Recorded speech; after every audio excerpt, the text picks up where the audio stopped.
And it's been rough. Everyone has felt it in so many different ways. What we're trying to do is a lot of hand-holding and shoulder rubbing and being like, it's okay, it's okay. Mm-hmm. We're trying to get this town a lot more money. We're very lucky to live in this community right now. There's nothing like this around here. Feel the positive power of the first shift with me, Marky B. Weekday mornings on WRMN. Progressive presents the Sports Flash on News Talk Radio 1410 WRMN. The White Sox lost for the 14th straight time. That's the second 14-game losing skid this season. 6-3 the final at home against Seattle. Cubs beat the Royals 7-3 at Kauffman Stadium Sunday. Javier Assad got the win. He worked 6 innings, 5 strikeouts along the way. Pete Crow Armstrong went 3 for 4 with a run and the go-ahead RBI. He got 2 of his 3 hits and his RBI off Royal starter Cole Reagans. He drops to 7-7 and allowed 4 runs over 5 2/3. Bobby Witt Jr. extended his hitting streak to 10 games with an infield single in the loss. The Royals have dropped 2 in a row. They're third in the American League Central. The Cubs have won 2 in a row. They're tied with Cincinnati, 10 games out of first in the NL Central. The trade deadline's approaching. The Cubs traded Christopher Morel along with 2 prospects to Tampa. In exchange, they get All-Star Isaac Paredes. Bundle auto and home, renters or condo, and save with Progressive. I'm Chuck Sanders on News Talk Radio 1410 WRMN. Get in zone, AutoZone. Welcome to AutoZone. What are you working on today? Starting trouble. No one likes that. We can get you set up for some stronger starts. You might just need a fresh charge, and we can take care of that free of charge. But if it is time for a new battery, we've got replacement batteries that'll fit your needs, starting at just $79.99. That's what makes us America's #1 battery destination. Get in zone, AutoZone. Restrictions apply. Life hack number 7. Get an iPhone 12 on Straight Talk. Life hack. Here's how it works. You walk into Walmart, go to the electronics section, ask for iPhone 12 with 5G and a dual camera system, and select the new Silver Unlimited plan. They'll smile because it's a good plan. You get real unlimited data all for just $20 a month for the whole first year. Get it at Walmart or StraightTalk.com. Straight Talk. Less dollars, more sense. Taxes and fees apply. Requires activation of iPhone 12 and a new Silver Unlimited. Do you own an annuity, either fixed rate, indexed, or variable? Are you paying high fees and getting low returns? If so, Annuity General would like you to have this free book to learn the pitfalls and mistakes of buying an annuity. The Annuity Do's and Don'ts for Baby Boomers contains the little-known truths about annuities, like how to help reduce your fees and increase retirement income. And it's free. That's right, free. As a bonus, we'll also throw in a free annuity rate report just for calling. We researched over 1,000 annuities and summarized rates and benefits from financially strong insurers. You get Annuity Do's and Don'ts for Baby Boomers and the Annuity Rate Report, both absolutely free for calling Annuity General today. Hurry, supplies are limited. Call now. 800-760-1845. 800-760-1845. 800-760-1845. That's 800-760-1845.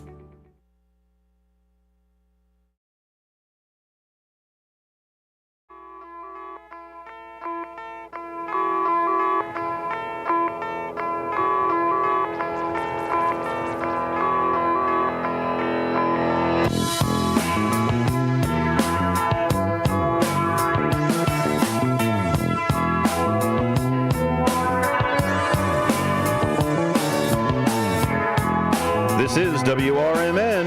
Welcome to Out to Lunch.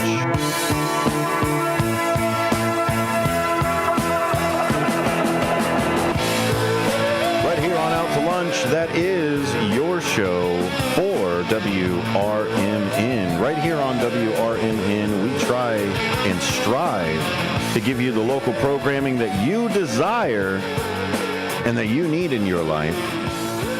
Go ahead and follow WRMN out in the world. Find us on any social media platform. Just search in WRMN. You might find a WRMN radio. You might find a WRMN 1410 out there, but you can always go to WRMN1410.com and see all the wonderful, great things that we're doing. We were over at Mott's Lounge Saturday. Hope you got there. 100th anniversary. Fun times all around. We did the better part of an hour. I think hour and a half, hour 20, live streaming over there. Got to see the Blues Brothers Mobile with the big old speaker and everything else on there. One of the people that was there with me today that was there with me Saturday, that would be Demonium Boquest, thank you, sir, for being here. Hey, yeah, happy Monday, everybody.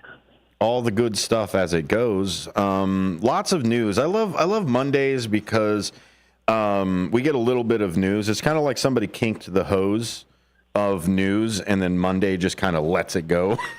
Right. Get everything that happened over the weekend, everything that happened Friday night. That's going for it. But if you're a news junkie like me, you already know the happenings. And we're just going to walk you through some of it. There's a couple things with the Harris-Vance campaign type of side of it. It's weird to see that Harris keeps, Vice President Harris keeps getting compared to J.D. Vance. I mean, I understand that Vice President Harris is, the vice president right now, and J.D. Vance is hoping to be the vice president. But at this point, we need to stop comparing Kamala Harris with J.D. Vance. No. Mm-hmm. That's right. She's already got that job.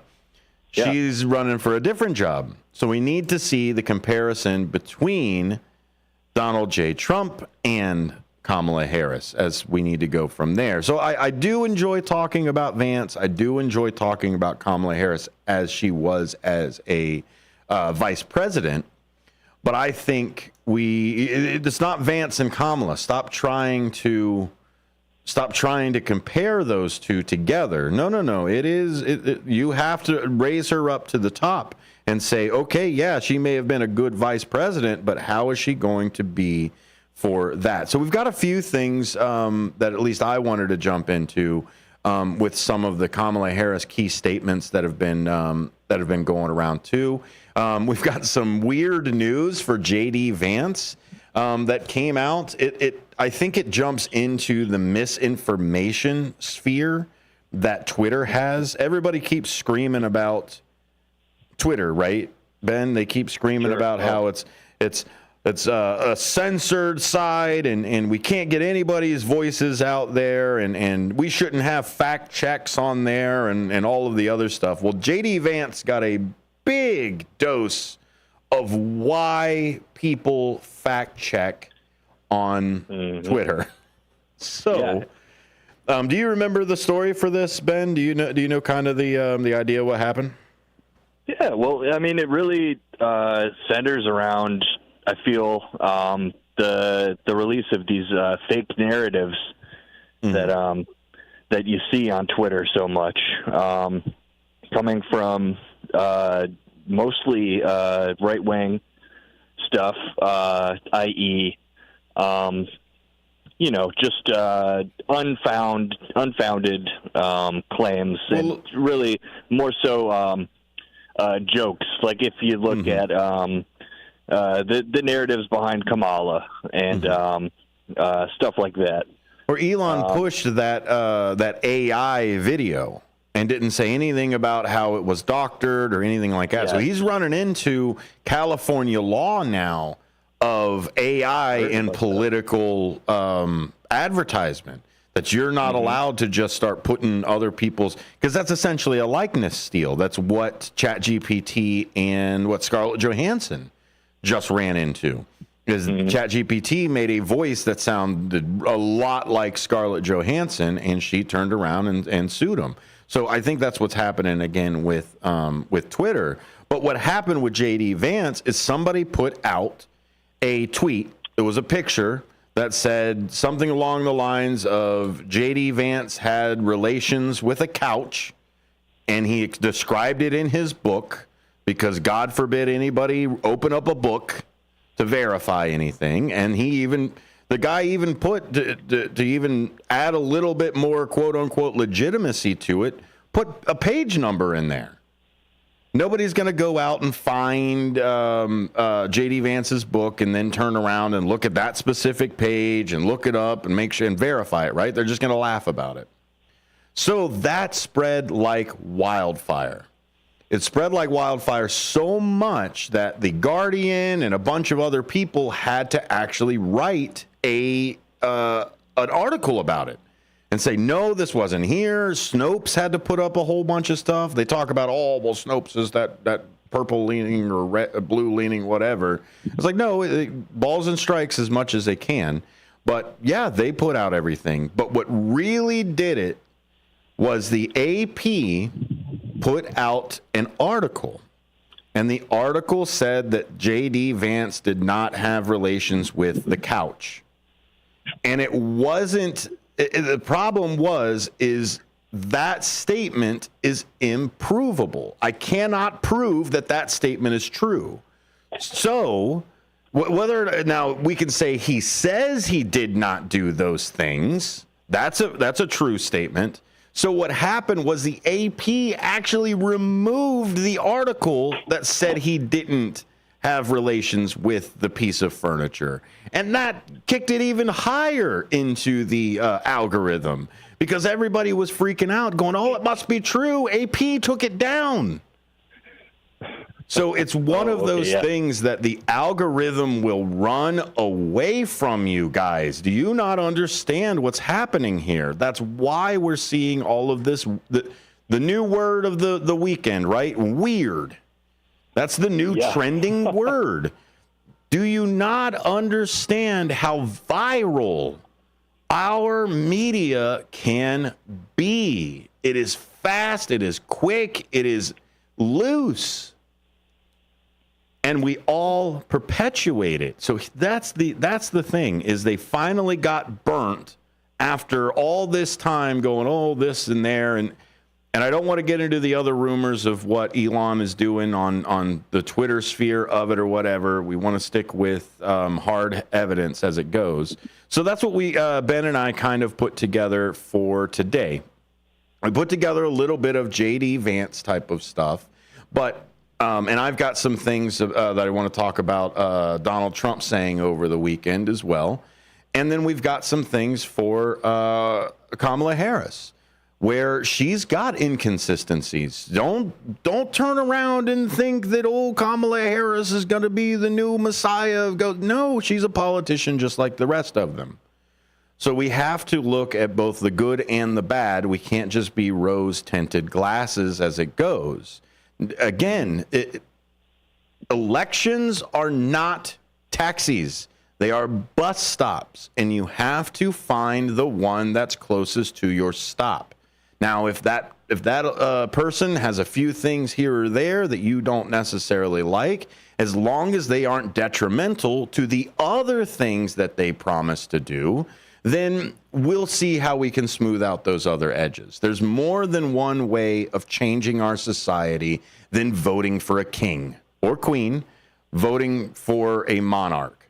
There are many, many, many, many, many other ways to change our society. Please do not turn around and elect a strong man or woman just because they are a strong man or woman. Look at their policies, look at what they've said, and look at their plans. Don't turn around and say, well, they said this, but what they really meant was this. Can you do that with any other politician out there in the world, Ben? If Kamala Harris turned around and said, we've got an invasion at the border, just that, right? If she just said that, do you understand the people that would be jumping down her throat, where we can all turn around and go, oh, no, what she meant was this over here. But somebody can constantly, night after night after night, say ridiculous, outlandish things, and we're not going to say anything about it because I might be perceived as biased. Mm-hmm. Guy, they're saying ridiculous things. That's not me being biased. That's me pointing at something and going, what? Yeah. Well, hold on a second.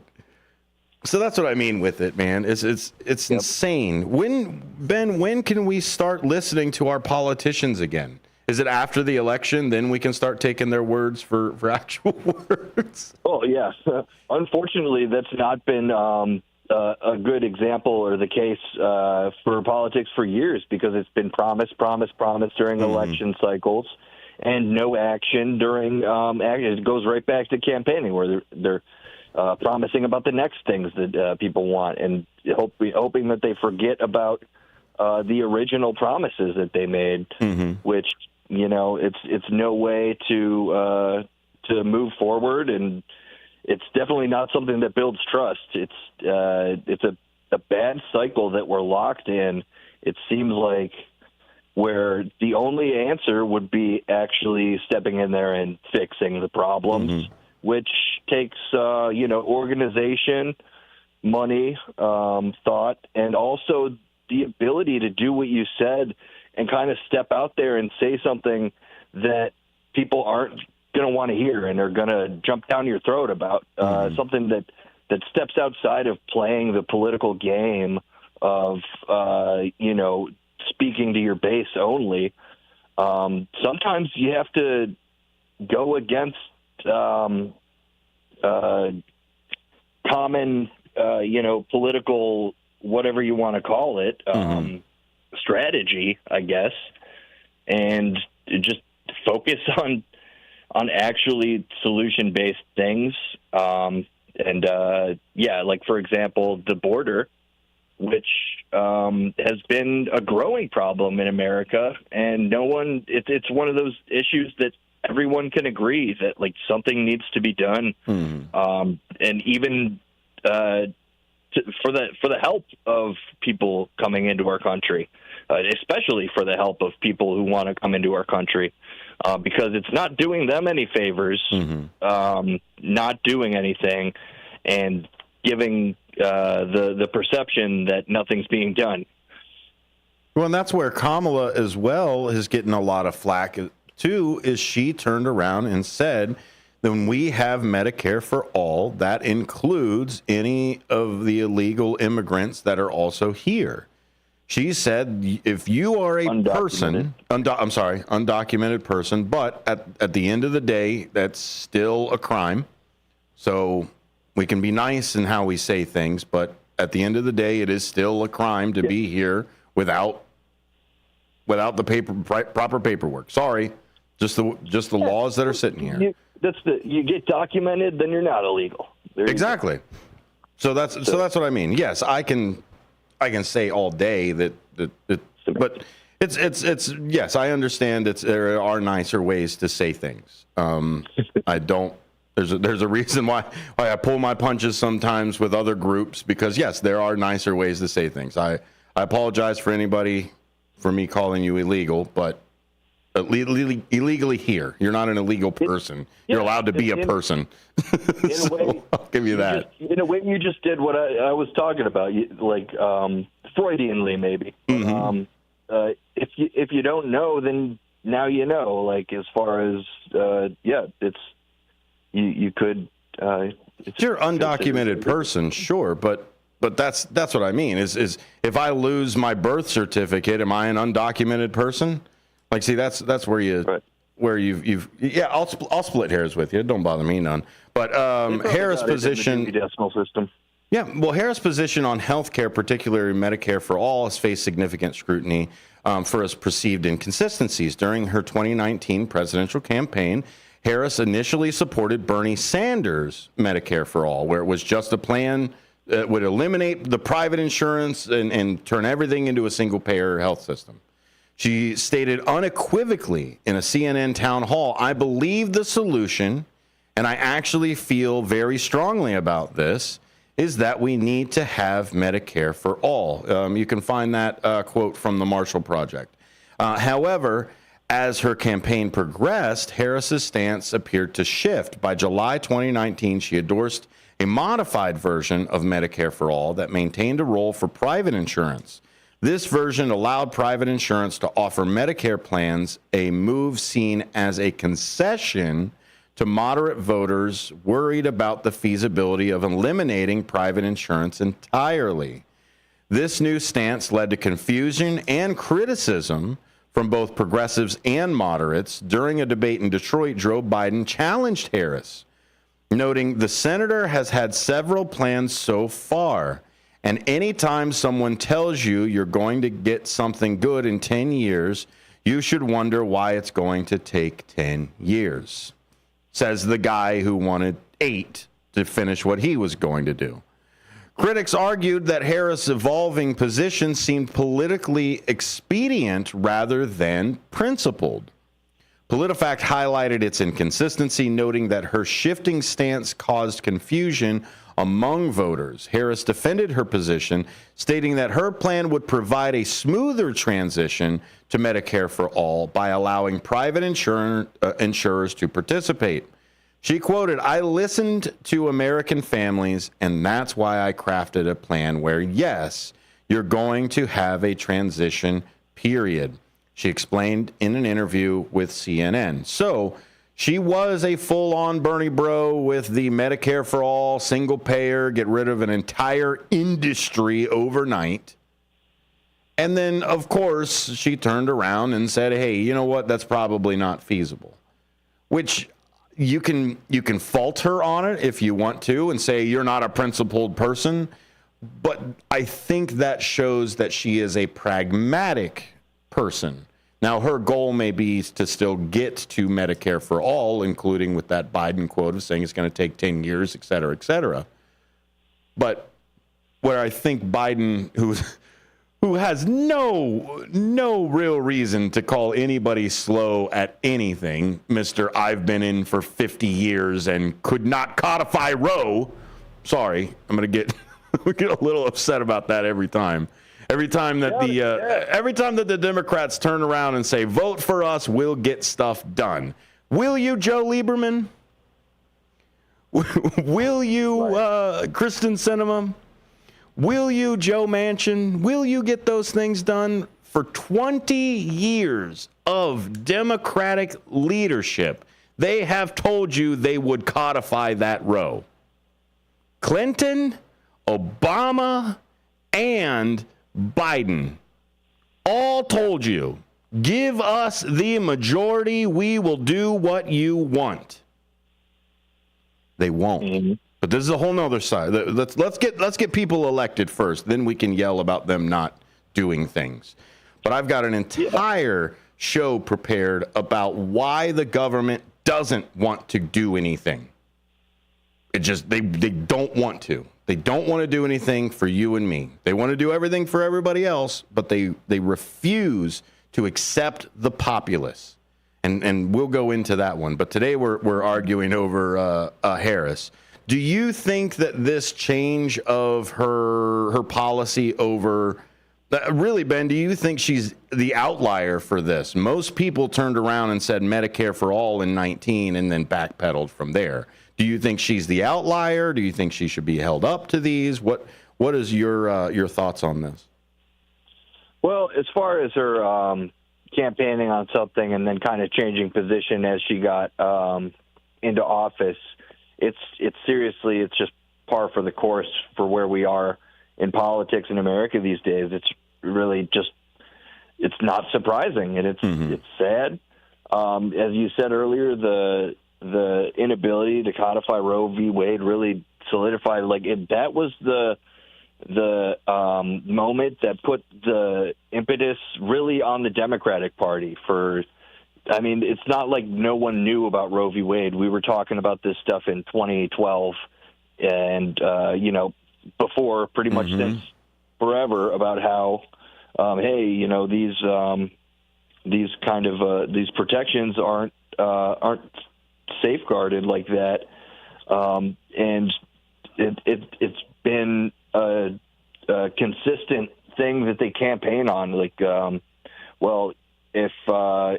If the other side gets elected, say goodbye to Roe v. Wade and blah, blah, blah. And it was that for how many years until it actually happened. And it happened during Democratic leadership, and they were left with nothing to do against it. It's just one of those. People love to make the analogy of the boy who cried wolf, and people, overall love, preaching about action steps and action this and that. But at the end of the day, look at yourself. That's what that is. It's really just sad, and it's sadly predictable, and it's the way that politics has been in this country for so long. So it's just at the end of the day, it's not surprising. So yeah, I think Kamala has a good opportunity to kind of make some a stand and shift that by actually doing stuff when she gets elected, if she can campaign correctly. And yeah, we'll see. It'll be an interesting election cycle. Change everything you just said and put Barack Obama in that. Change everything you just said and put Biden in that. Change everything you just said and put Hillary Clinton and Bill. Oh, if they could just get elected, if they could just get the majority, if they could just. Every time we do it, man, what do we get? We get a Joe Lieberman. We get we'd love to do it, but it's we've only got a 4-person majority. And, these people, we value their independence. Value my independence as an American citizen. 4 parties. You're listening to 4 parties in 2040. We're going to get them. We're going to push for them. You're listening to Out to Lunch. Hope we didn't get too political with you, because we're about ready to get more here about Kamala Harris's criminal justice reform. Her record on the criminal justice reform also faced accusations of inconsistency. We'll break down some of that, and it's not a beat up on Harris Day. It's a check, right? Too much hopium around. We need to bring you back down to earth. Right here, Out to Lunch, WRMN. We'll be right back after these.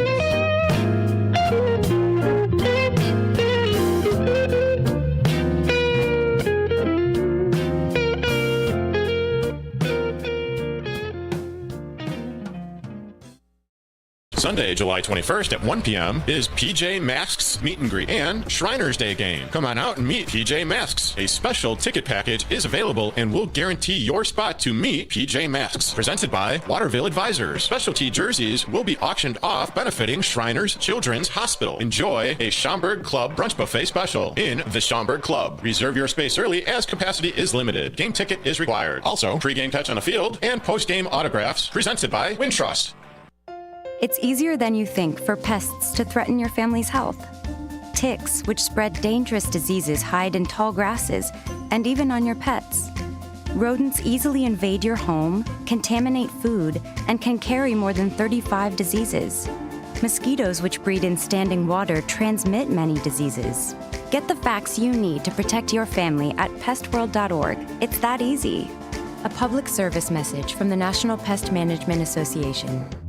Twin Zeros at 4870 North Harlem Avenue in Harwood Heights, Illinois. Check out the full menu at twinzeros.com.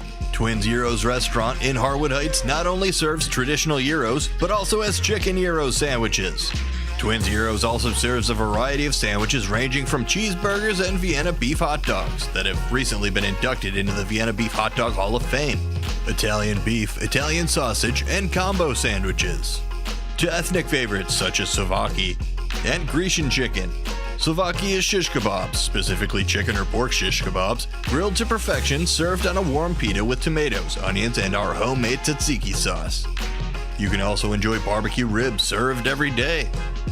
Twins is open 7 days a week and also delivers locally. Located at 4870 North Harlem Avenue in Harwood Heights. Check out the full menu at twinzeros.com. That's twinzeros.com. You never know what or who you'll hear from on the first shift with me, Marky B. Like Tim Skoning, a WRMN news reporter back in the 1960s. The jingles you all play, they were purchased by Dick Sutter. He was at some radio convention. He came back with this reel. I remember them playing that in the studio. We were so excited. We thought we were network now. And it's the same jingles today. That's great. Every time I hear them, I get excited about it. I'm sure. It was a lot of fun. Fun times on the first shift, right here on WRMN, AM 1410 and 96.7 FM. Twin Zeros, located at 4870 North Harlem Avenue in Harwood Heights, serves traditional gyros as well as its award-winning chicken gyros on a pita. Twin Gyros has a diverse menu that includes barbecue ribs, chicken dinners, Philly cheesesteak sandwiches, cheeseburgers, and Vienna beef hot dogs that have recently been inducted into the Vienna Beef Hot Dog Hall of Fame. Check out the full menu at twinzeros.com. That's Twin Zeros at 4870 North Harlem Avenue in Harwood Heights, Illinois. Listen up. Four Corners Radio is the new addition to WRMN's exciting lineup of highly informative talk radio programs. The show is hosted by William Pellerinos, a nationally recognized DUI expert witness and author of the book DUIs Decoded. The discussions on this program will focus on legal issues, food and restaurants, arts and entertainment, and diabetic health information. William Pellerinos brings on a variety of guests that include restaurant chefs, health experts, authors, attorneys, police officers, nurses, and local artists. Listen to Four Corners Radio every Saturday at noon, beginning on Saturday, May 25th on WRMN. Find out more info on Twitter at Police Project One and on Facebook at Pellerinos Police Project. That's PELARENOS Police Project.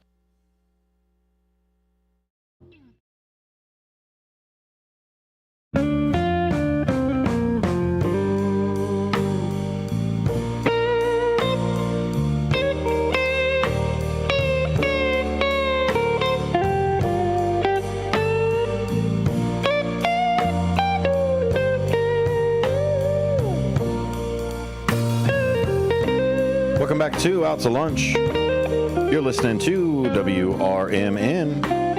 That's WRMN 1410. We're going to go ahead and fire up the chat. Make sure we say hi to everybody over there. Hello, Brandon, always over there. And we've got a few other people sitting in the chat, the Dutchman over there. And let me see if I can pull up some of the messages. Mark Smith sent a message earlier this morning talking about the Queen of Hearts over at the American Legion. American Legion Post 57 and Canteen presents the Queen of Hearts. Ticket purchases now available. Drawings Monday nights at 8 p.m. Final ticket purchase at 7:45. Tickets 6 for $5. Cash only. In-house specials Monday 10 a.m. to 10 p.m. 18 Queen of Hearts tickets for $10 right there. The pot for week 12 is already at $19,000. Drawing tonight. Get your stuff in where you can. We're talking a little bit about the vice presidency and the presidency because that's what we're doing. It's election year. Sorry. Even without the election year, it seems that we cannot stop talking about former presidents. It's probably because we started this election season early. We started it pretty early. There was going to be I guess the way I understand it or recall it is there was going to be an imminent decision about whether to charge the former president, and before they could come up with that, he decided to run. So that started, my goodness, that started our election season, I think, a good 6 months early, which is where you think you're feeling the fatigue now as we're getting close. It's like, shouldn't this be over already? It seems like Christmas season is just election season is forever, right? It's just one of those things. So they are looking for a running mate for Vice President Harris. But let's talk a little bit about what has been going on. The Harris presidential campaign has raised $200 million and signed up 170,000 new volunteers in its first week. News Nation's Elena Shiraz reports. The endorsements and donations rolling in, 66% of it coming from first-time donors. $1.4 million coming from Harris's first fundraiser yesterday in Massachusetts. Another $11 million coming in from a White Women Answer the Call meeting on Friday. The campaign inking 170,000 new volunteers to their cause. Harris now turning her focus to young voters in the battleground state of Georgia. The campaign says 2/3 of the donations came from first-time donors.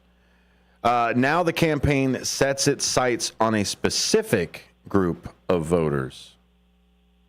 In this election, we know young voters will be key, and we know your vote cannot be taken for granted. Meanwhile, Republicans are trying to flip Minnesota red. For the first time in 52 years, the GOP vice presidential nominee, J.D. Vance, near St. Cloud, played up his Midwest roots as he pitched Donald Trump's economic policies. So the latest poll shows that Harris is in a neck and neck with Trump nationally. Now that came out today at 2 a.m. I think there are some more things that are moving on that side. Because today in Michigan, Gretchen Whitmer and Pennsylvania Governor Josh Shapiro will campaign on behalf of the vice president today in Pennsylvania. The two are set to be on the short list of potential running mates. News Nation's Caitlin Becker is in Bucks County, Pennsylvania. This is a purple county in a crucial swing state, and it's politically active. We're talking about 478,000 registered voters and counting. And recently, there's been a demographic shift. For the first time since 2007, you're seeing more Republican voters here than Democratic voters. But that doesn't necessarily mean that the Republican ticket is going to win in this county. Josh Shapiro, I believe, is what they represent here. He has a 60% approval rating and is known to be bipartisan.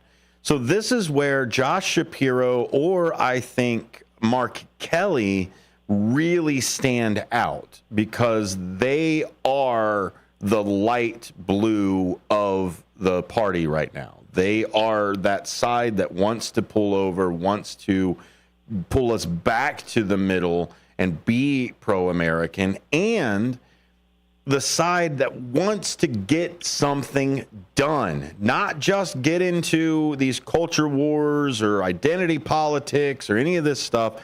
The reason that Josh Shapiro has such a high approval rating as governor is because he gets stuff done. That's what the American people want. That's what the populace wants over here. So, Ben, to let you answer that question, do you think that, well, do you think Whitmer, Shapiro, or possibly Kelly would be the better position based off of their state or I guess their approval rating in those states?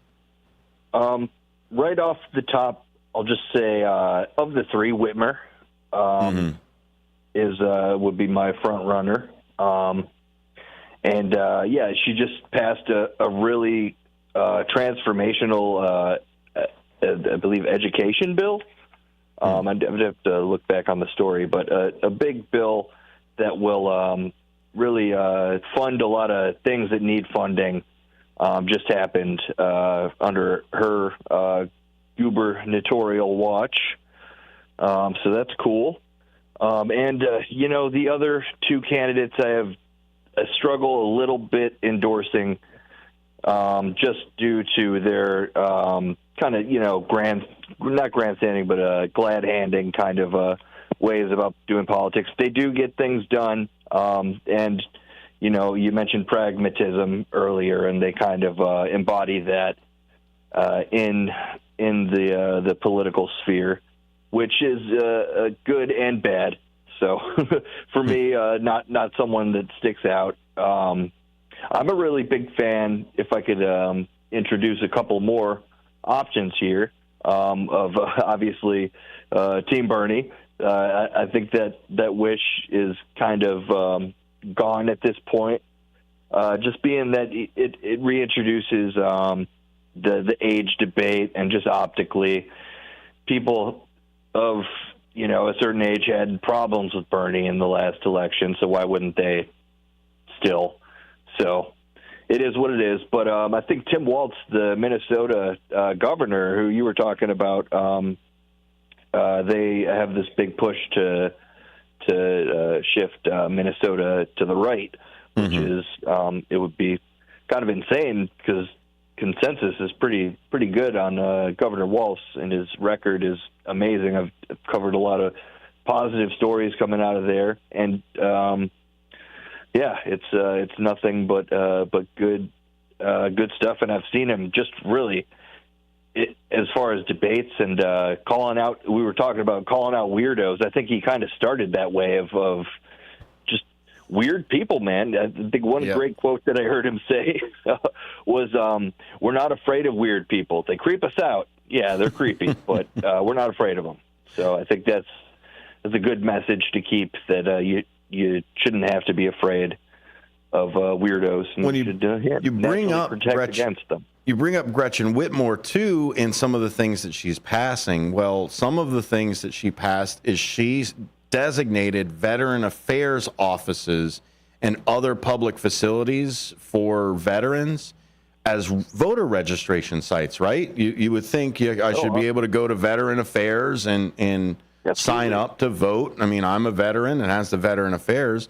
Donald Trump's presidential campaign filed a lawsuit against that, saying that Veteran Affairs offices should not be registering people to vote. They have no business registering people to vote. So that's what I mean, is it's back to, I mean, if you want to look at statistically, the more people that get out to vote, the larger swell of voters that are out there, they usually go towards the Democrats. Since Reagan, here we go, you ready for this stat? Since Reagan, the Republicans have only won the popular vote once. Since Reagan, once, and that was Bush immediately after 9/11.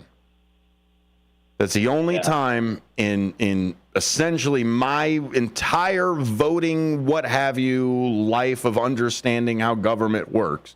Since I learned about the three branches of government, the Republicans have only won the popular vote once. So this is where... Thanks, John Kerry.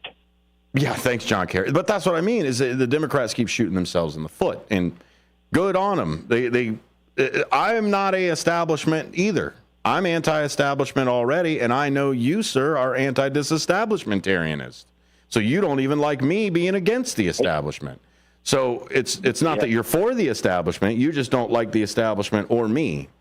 Why do we got to keep changing? Why do we got to keep changing stuff? Can't we just settle on something? Like we can't establish something. We can't establish this. The world is always in flux, sir. Always. So we have to change with it. But this is where I think they're really starting to put things together. Gretchen Whitmer is already calling the all-woman ticket baloney. She's like, that's just baloney. We could still have an all-woman ticket. I'm sorry. We are not there as a people. We just aren't. I want to be. I want to look away from identity politics or whatever else, but you can't. You can't do it. As soon as somebody says, I understand how the world works because I am this, you can't. You're going to have identity politics forever and ever and ever because me as a person, I identify myself.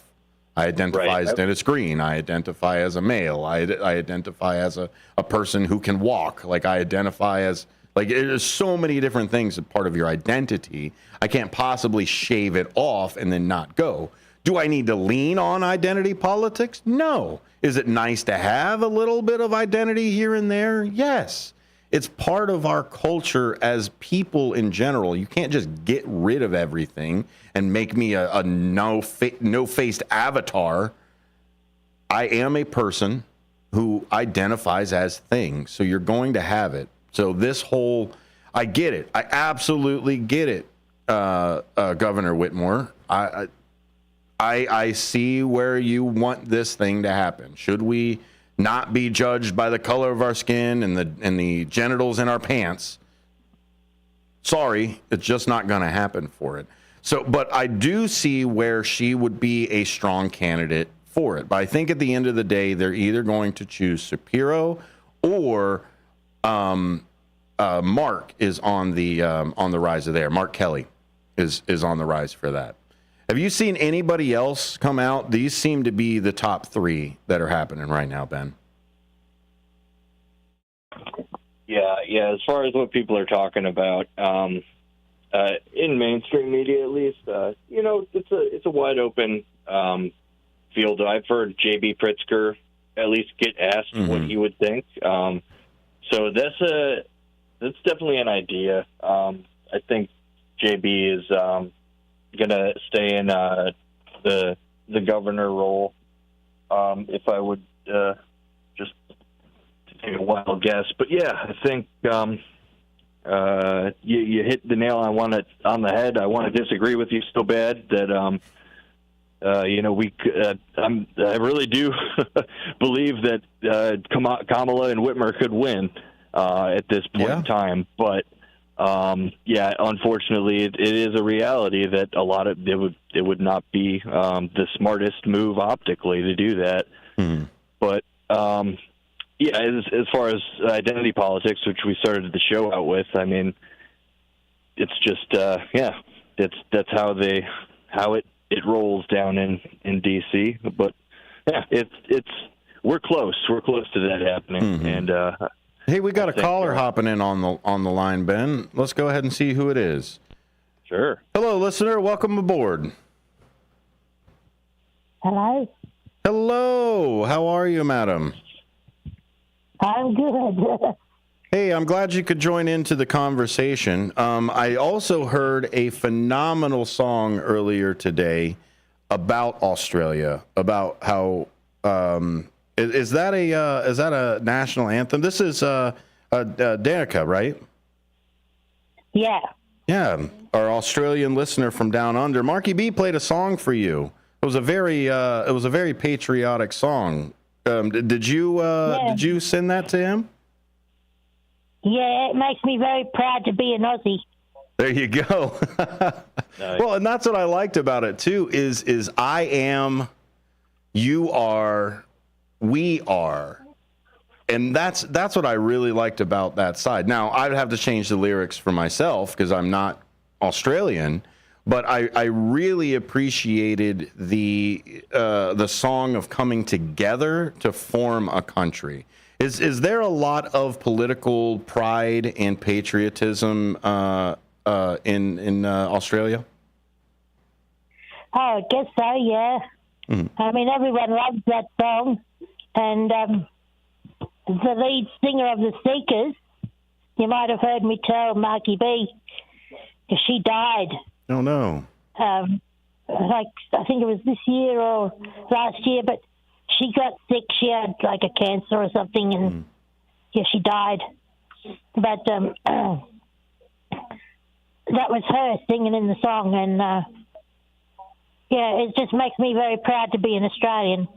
That's it. We've got a few of them here as well. Here, proud to be an American is a really good one here. Obviously, we've got the national anthem as it goes, but it's neat to see that there are more patriotic songs other than just your national anthem. Right here in America, we live in a bubble, so we don't necessarily know that there are other cultures that also have patriotic songs outside of their big brass that we hear when the flags are waved. Are you rooting for Australia in the Olympics? What's a good sport for me to watch to stay abreast with? Rugby. With them, rugby. Is that it? Is that the sport? Rugby league. Oh, okay. Rugby league. Rugby is more New Zealand. But rugby league is Australian. Gotcha, because you're an Aussie, not a Kiwi, right? Yeah. Well, thanks for calling in. I really appreciate you contributing to the station. I was just wondering. Yeah. Next time you're talking to Marky B, tell him I said thanks for playing the song for me. It made me feel very proud. And if you could pass on to Leah as well, I heard that she's retiring. Tell her good luck for the next part of her life. I will absolutely pass on those wonderful messages. And if you can make it out, we've got a party on Friday over at the Elgin Public House. What we may do is just have to zoom you in so you can see what's going on.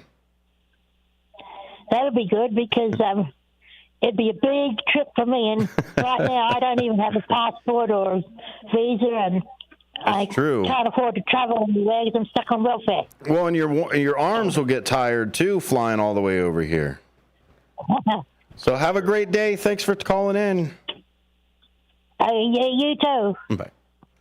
Yeah, that's awesome. It's that pride that's not just American pride, right? Yeah, no, it's natural. And it's one of the most natural things is to be proud of where you're from, and it's something that unites people, a community, no matter what ethnicity or background or class or social status. Everybody's at the championship parades, and everyone goes down. When the Cubs won in 2016, there was people all over. It was a insane amount of people there, and it's you come together, and it's stuff like music is definitely one of those awesome things that people can unite around.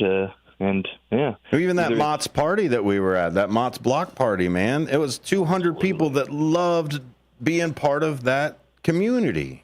It was amazing to see all the love for your neighbors. And that's what it is. It starts there. Speaking of that, I wanted to say. Go ahead. I want to say we have a new initiative, though. We got to get Derica out to WRMN. That's true. Hang glider and a fan. No, I'm talking first class. Oh, okay. We'll get her. We'll see how we can get her in. Absolutely. I want to talk a little bit because I did push it. Was the criminal justice reform that Kamala Harris has put together? Like most politicians, they say one thing and then you have to look at their actions. Harris tries to position herself as a progressive prosecutor. She started to implement the Back on Track, which was a reentry program for first-time nonviolent offenders.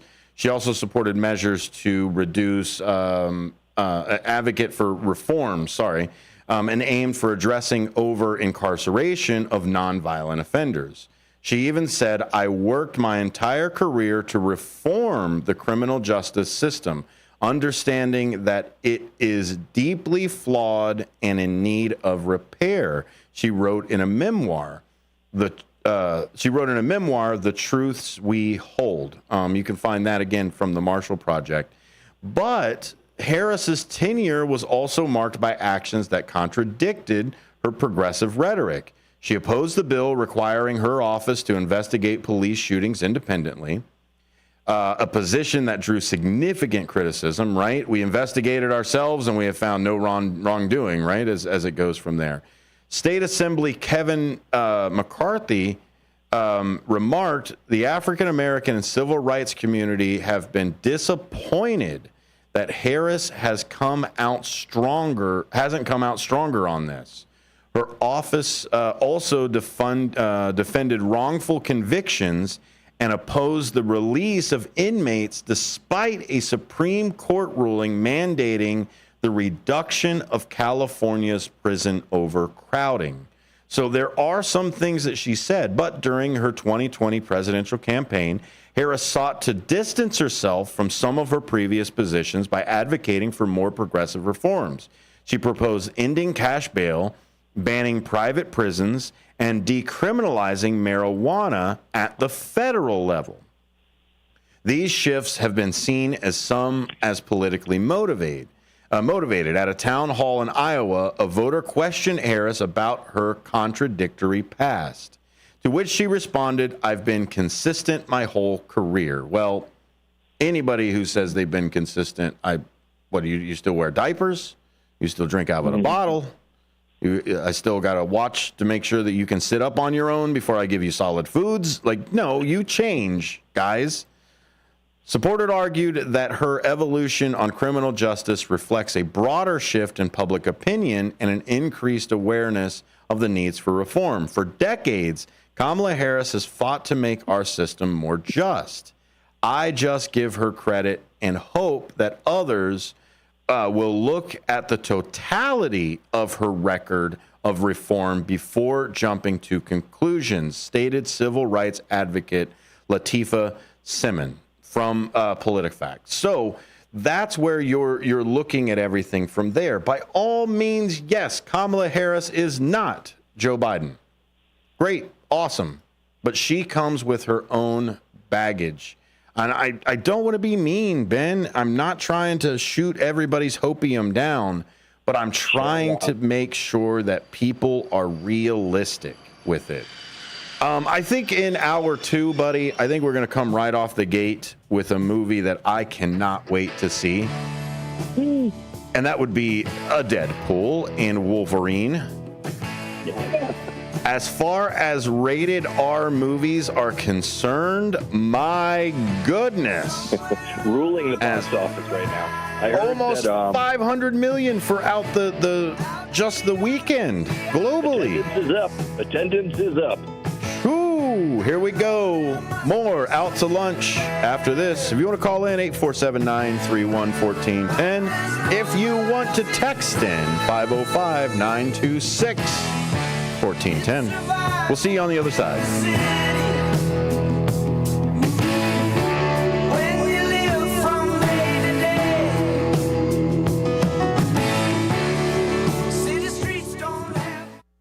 For an absolutely amazing meal and attentive smiling staff, try Red Ox Restaurant and Bar in Hampshire. They have a delicious Friday night fish fry. There's so many great dishes on the menu that'll keep you returning. Try their savory French onion soup. Then for your main course, choose from a wide variety of steaks and chops, fried chicken, shrimp, or juicy prime rib, done just the way you like it. Red Ox also has daily specials and a full bar for you and your friends. Visit redoxhampshire.com today.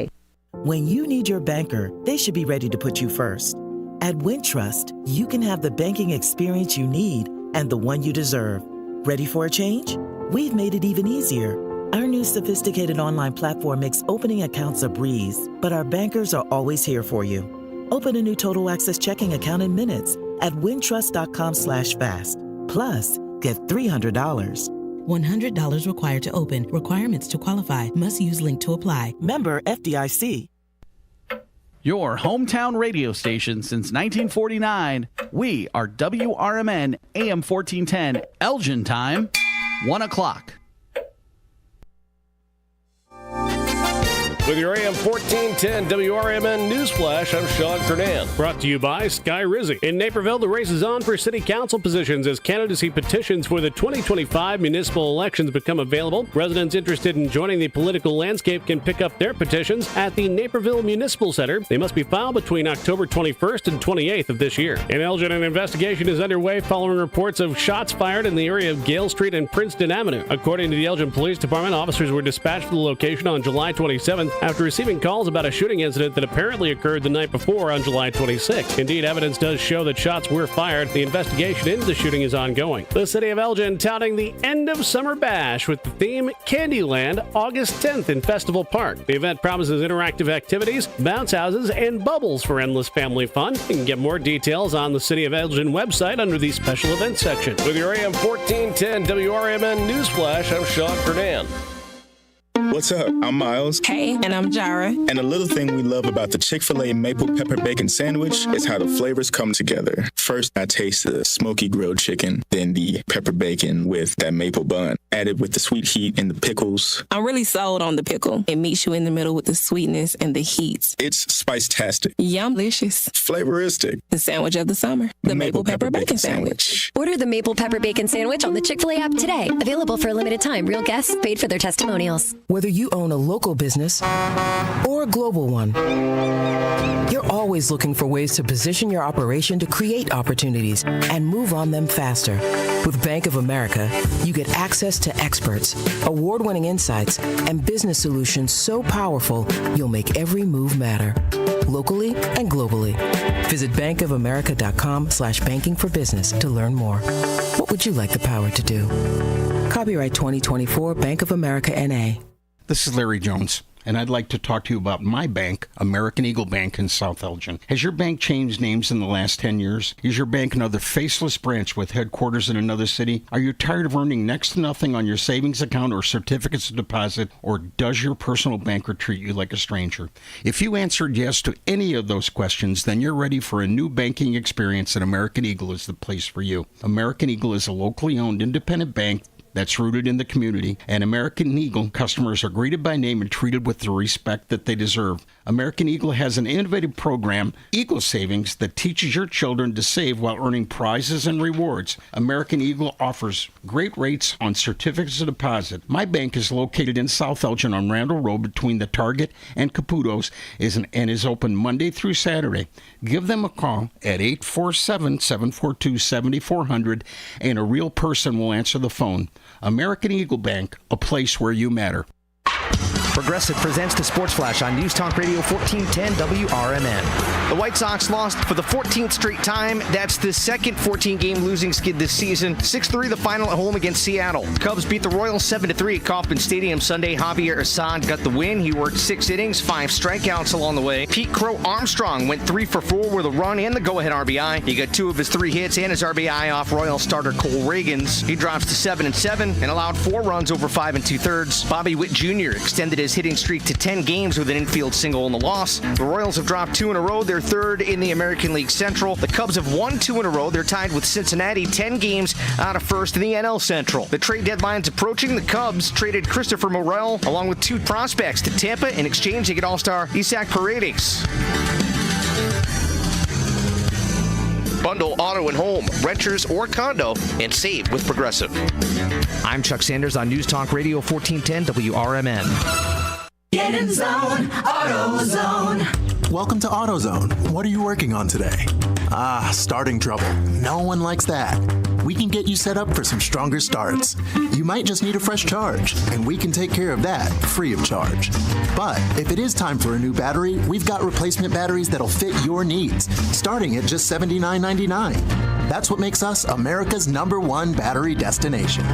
Get in zone, AutoZone. Restrictions apply. Life hack number 7. Get an iPhone 12 on Straight Talk. Life hack. Here's how it works. You walk into Walmart, go to the electronics section, ask for iPhone 12 with 5G and a dual camera system, and select the new Silver Unlimited plan. They'll smile because it's a good plan. You get real unlimited data all for just $20 a month for the whole first year. Get it at Walmart or StraightTalk.com. Straight Talk. Less dollars, more sense. Taxes and fees apply. Requires activation of iPhone 12 and a new Silver Unlimited plan or higher end auto pay enrollment. $25 a month.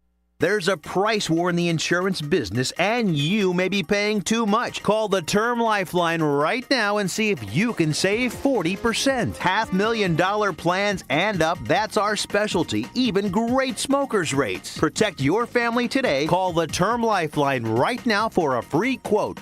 866-509-TERM. 866-509-TERM. 866-509-TERM. Experts say regular auto maintenance is one of the most important things for your car. Meineke Car Care Center at 376 Sundown Road in South Elgin covers all your automotive needs. From oil changes, brake services, and emission testing, Meineke's expert staff provides hard work and dedication with the utmost professionalism. Need an oil change? Visit Meineke in South Elgin for their 23-point inspection. Call 847-888-9644. Welcome to Open Book, the Gail Borden Library Show dedicated to our vibrant community. Join us as we explore local stories, events, and engage with authors, community leaders, and residents who make Elgin extraordinary. Brought to you in part by KCT Credit Union, where your financial well-being is their top priority. And now, here's your host, Leah Unser. All right. Hello, everybody. Welcome to Open Book. This is Matt, the host Matt here, Matt McNeil, broadcasting live here from downtown Elgin. Welcome to Open Book with Gail Borden Public Library. That is every Monday from 1 to 2 p.m., sponsored by KCT Credit Union. You can become a part of KCT where your financial well-being is their top priority. Visit their website at KCT tcu.org. Now, in today's session here with Open Book, of course, it's not unknown to so many of us that we live in a society, as a society and as a community, that the use of technology is flourishing, and it's growing and it's developing as the days go by, and it'll continue to grow even more so in time. Now, with this being said, the world is needing more people to work jobs that require technical, a lot of different technical fields that require people to know knowledge of media and so much more too. And if you're one of those people, especially if you are a high school student, there's a really great program in studio that you can use here in downtown Elgin at Gail Borden Public Library. You can get hands-on experience with technology and have others that can help you achieve your goals when it comes to working with media. And this is called the Studio 270 and Digital Media Lab. And I want to welcome both Andre and Andrew to the stage here. Welcome. How are both of you doing today? I'm doing very good. Thank you for having Very well. Awesome. Oh, wait a minute. I got to make the mic. There we go. Okay. Thank you so much for joining us today. What I want to do here is, both of you tell us a little bit about yourselves and what got you interested in being part of Gail Borden Public Library. Whoever would like to start. Yeah, I'll start. My name is Andre Dyson, and I've been at the Gail Borden Public Library for about 12 years now. My position is the Digital Media Lab Manager. So, and I've known Andrew even prior to starting at Gail Borden Public Library. We're Elginites. Been here for most of my life. So I kind of really am attached to this city. Although I do not live here currently, we moved to DeKalb. But I really am attached to this city through and through. And it seems like yesterday I started, the time has just whizzed by. But overall, the Digital Media Lab has brought a lot of the teens a close-knit pastime to do using technology, especially with young males, that the library knows that we kind of lose those young boys from high school on to when they have children that come back. That's the reason they're coming back to the library is for their children.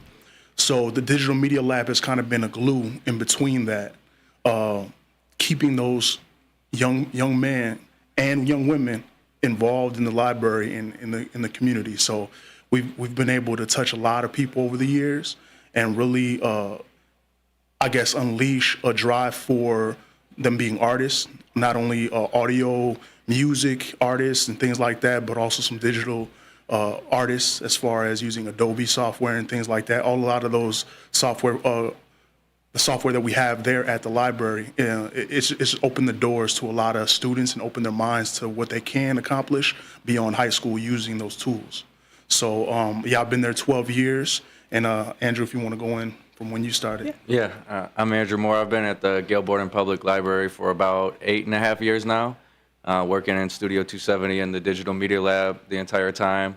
I was actually coming into the Digital Media Lab as a patron before I got hired.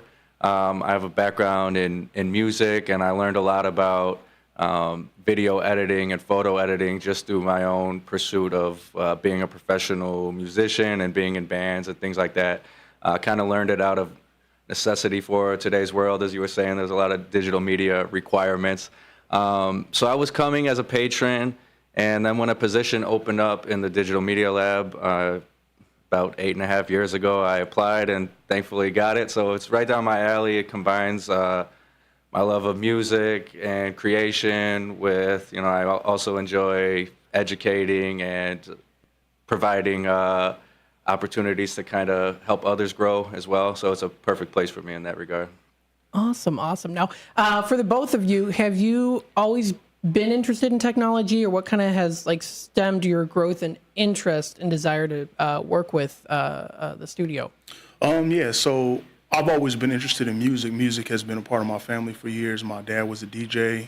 I've grew up around him using the music technology, even of that time, so early 90s. Vinyl records and a lot of the old recording techniques. So that's always been a part of my life. As I was in college, Andrew kind of jogs my memory a little bit about being in education. So I wanted to be a secondary education teacher. And at the same time, as I was transferred schools to Southern Southern Illinois. I came back to kind of change paths. And in that time, I saw the opportunity to go to art school for audio production. And because that kind of grew, and as far as my past times in learning how to make beats on my own, like learning how to use the software in a way that I could express my musicianhood, my musician skills. And I was kind of on my own, like Andrew. Like I didn't know where to go, so I saw the opportunity to go to a school and like kind of fine tune those things. So I did end up going to Art Institute in Schaumburg, and way before they closed. But it was a great school. They got me into the mode of recording and getting used to the software, getting used to the hardware, the big mixing board. It was intimidating at first. But I kind of recollect that when I see the students come into the library space and they're looking at, wow, what is all this equipment? Where do I begin to learn how to do it? And it reminds me of that time in my life when I was intimidated by it, but I was like, I had a spirit of, I'm going to figure this out and I'm going to continue to make this a passion. And I want to continue that with a lot of the students that come in. I want to see who's really passionate about it, and we're able to learn step by step. This isn't we don't have a curriculum where everything's laid out. It's kind of like you have a project in mind and we can help you facilitate that project.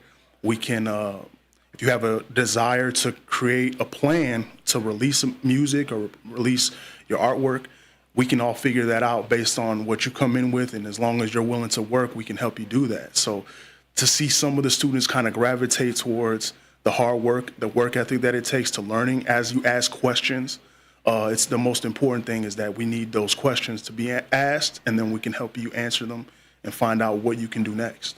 Absolutely. Yeah. I know the feeling of being in front of a mixing board and being like, what do I do? Exactly. So, having the ability to sit down and be able to kind of play with the different bells and whistles is also, of course, the way to learn it too. With, of course, also having the basics as well, knowledge and help from others as well. Now, I know that you said that you were been in music. So was that kind of what stemmed it as well too? I would say so. Like, to go back to your first question, I wouldn't necessarily consider myself a technology buff or anything. I'm definitely not somebody that rushes to get the newest gadgets and stuff. I just look at technology. I've always looked at the things that I have or try to gain access to as just tools to accomplish what I want to accomplish. So, Adobe Suite, that gives me the tools to be able to create visual art, to create music videos. Logic Pro, Pro Tools gives me the ability to record and get these ideas out that I may have. So I think technology's always been a part of my life and probably a pretty big part of it, but I'm only kind of gravitating towards the pieces of technology that I would say I need for my own ventures and goals. And that's the nice thing about technology too, is there's so many different technological devices that you can use. It's not like you really have to stick to just one in particular, or, saying like, this is how. There's a lot of wiggle room when it comes to technology, because there's different media outlets that you can use. So definitely, absolutely. Many ways to skin a cat, Yeah. Now, I also wanted to talk a little bit about here too. I know that you wanted to talk a little bit about the services and the space. So how people, where it's located, and how people can attain the space and learn what they want to learn. Yeah, so the Digital Media Lab is separate from the Studio 270, although they are physically attached. So Studio 270 Teen Center is on the second floor, Gale Borden Public Library. So where there's a neon sign right at the front door. You'll be able to see that if you walk up the stairs and past the elevator. There's a neon sign that says Studio 270. That's our Teen Center at the front. So in order to get into that space, students have to bring some form of school ID or a library card, or they can gain access if they don't have a physical card with their phone. Usually they log into their account, their school account, and that just to prove that they're a student, and then they can gain access to it. We have a study space. We have craft supplies if there's anything they need to accomplish with projects and things like that. And also we have video games. We have a video game area. We have a stage when we do our open mic nights. So we have computers, and that's the only place in the library that has Apple MacBooks, and also iMacs. So everywhere else in the library is PC-based, but the Studio 270 and Digital Media Lab is all Apple, and we're proud of that because that's kind of like pro-grade gear that we can really have access to the software needed on a professional level. How were you able to get all of the really cool software and programs and being able to keep updating them as well? Oh, wow. We have a great IT team.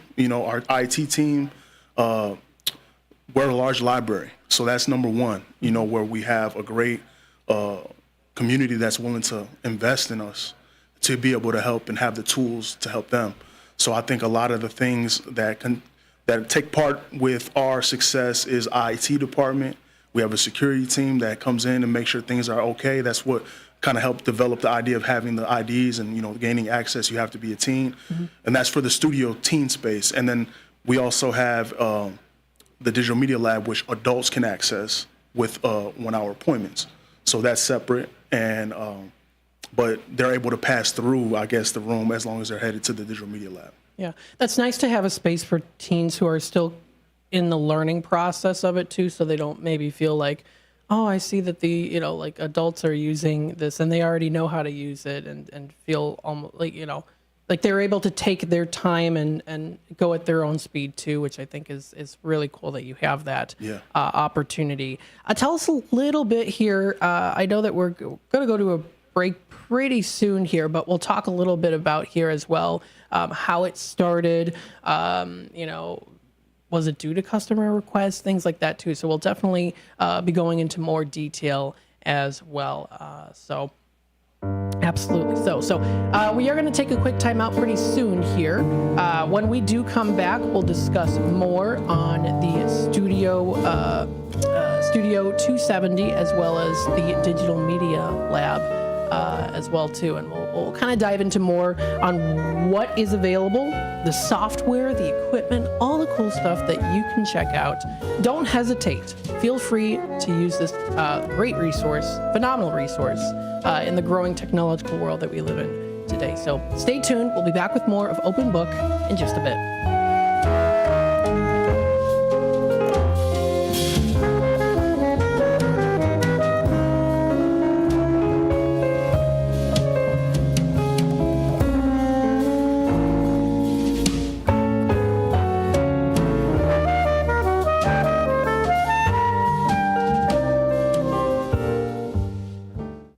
Oakcrest Residence is marking 120 years of continuous service for older adults, a private, non-for-profit community organization offering cutting-edge solutions for seniors with emphasis on personal choice and innovative programs. Located at 204 South State Street, you'll find short-term and permanent living along with daily options. This building is worth a visit.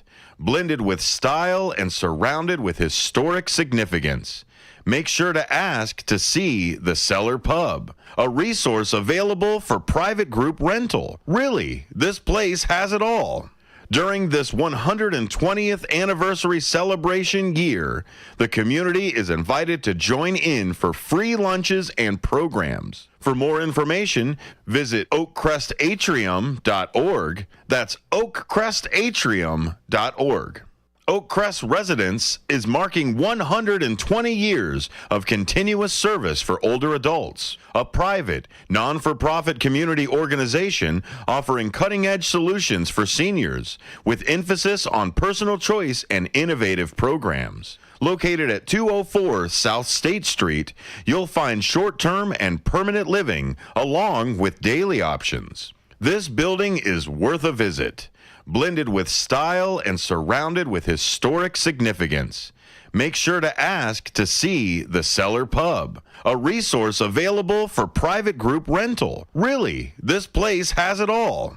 During this 120th anniversary celebration year, the community is invited to join in for free lunches and programs. For more information, visit oakcrestatrium.org. That's oakcrestatrium.org. Take your family out or meet up with a friend for breakfast, lunch, or dinner at the Elgin IHOP, located at 101 Randall Road by the theater. They're open for dining 7 a.m. to 10 p.m. Stop in at 3 p.m. for happy hour with discounted meal deals for early birds starting at just $6. You can choose from breakfast choices like the pancake sundaes or juicy burgers or maybe a classic burrito bowl. Check out the menu at IHOP.com today. This is Marky B inviting you to feel the power of the first shift. To God be the glory, my brother. Thank you so much. You are such an inspiration to many of folk that's here in Elgin. I'm in West Dundee. I'm a Dundeeite now, not an Elginite anymore, but I love you. I can even give a number of prayers that we as a people continue to grow and to be there for one another. Please, people, let's get on board. Check on your neighbors, check on your friends, and just give an inspiration that life is worth living. It's the first shift weekday mornings from 6 until 10 right here on WRMN. Attention Fox River Valley. In response to listener input, WRMN AM 1410 is bringing back the live radio shopping show to your Saturday mornings. Join us from 8 a.m. to noon every Saturday starting June 29th for incredible deals and unbeatable savings. And that's not all. Our Redemption Center will now be open only on Saturdays from 9 a.m. to 3 p.m. So mark your calendars and get ready for Saturday morning shopping sprees with WRMN AM 1410, your station for great savings and local fun. One of the things we're proud of at WRMN is our connection to the local community. In fact, recently we hosted a fundraiser for a longtime listener, Gene Wheeler, and first shift listener George Rollinson says it turned out perfectly. Perfection is a moving target. You try to hit that bullseye and you zone in on it. It moves a little to the left and it moves a little to the right. I don't know. I'd say we hit a bullseye. I don't know how that could have been any better. Working together to make Elgin better, we are WRMN AM 1410, serving the local community since 1949.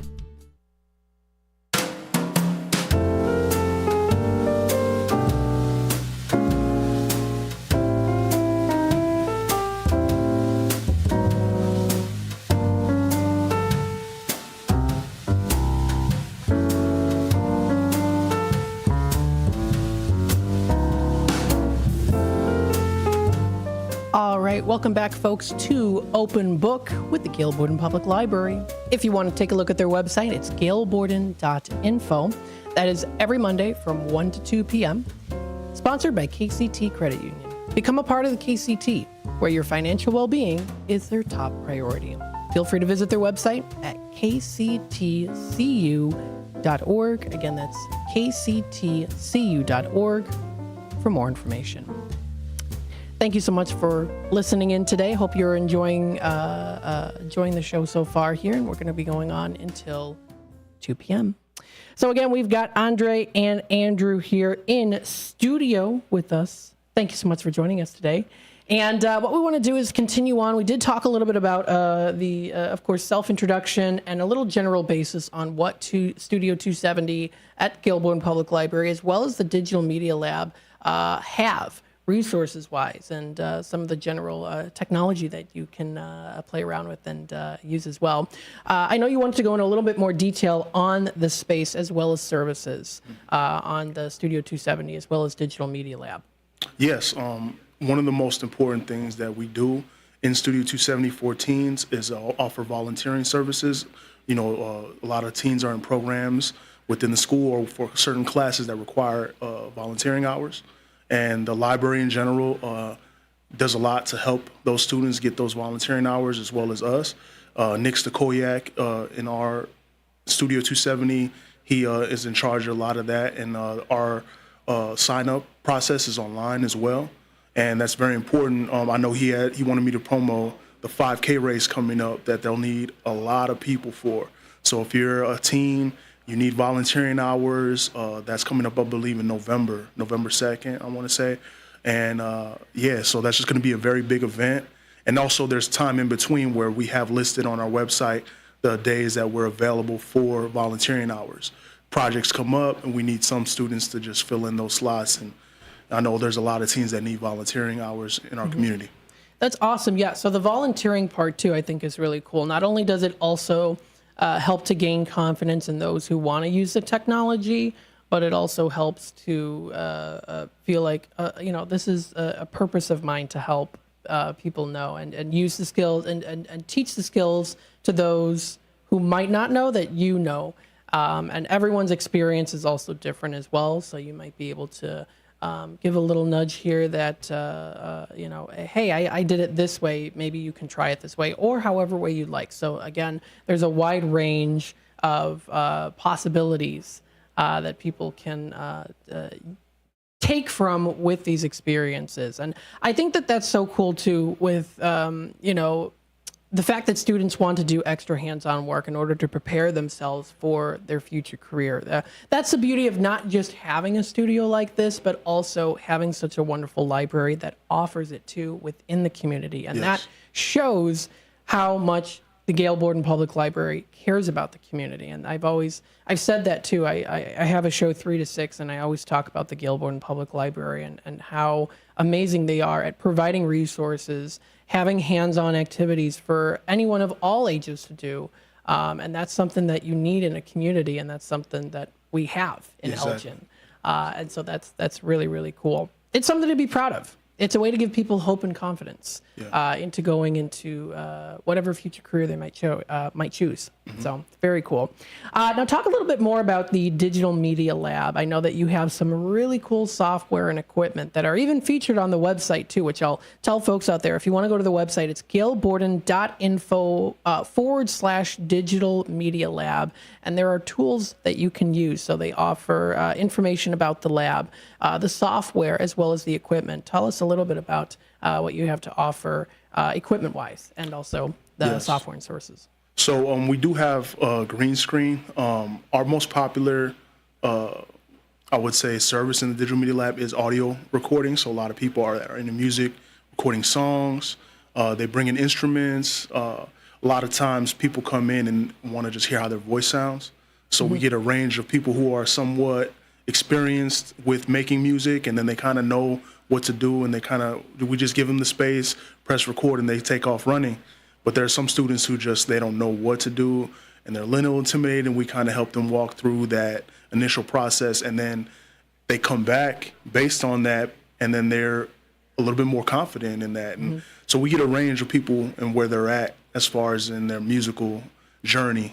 But using that software, Logic Pro is our main audio interface that we record, our software that we record with.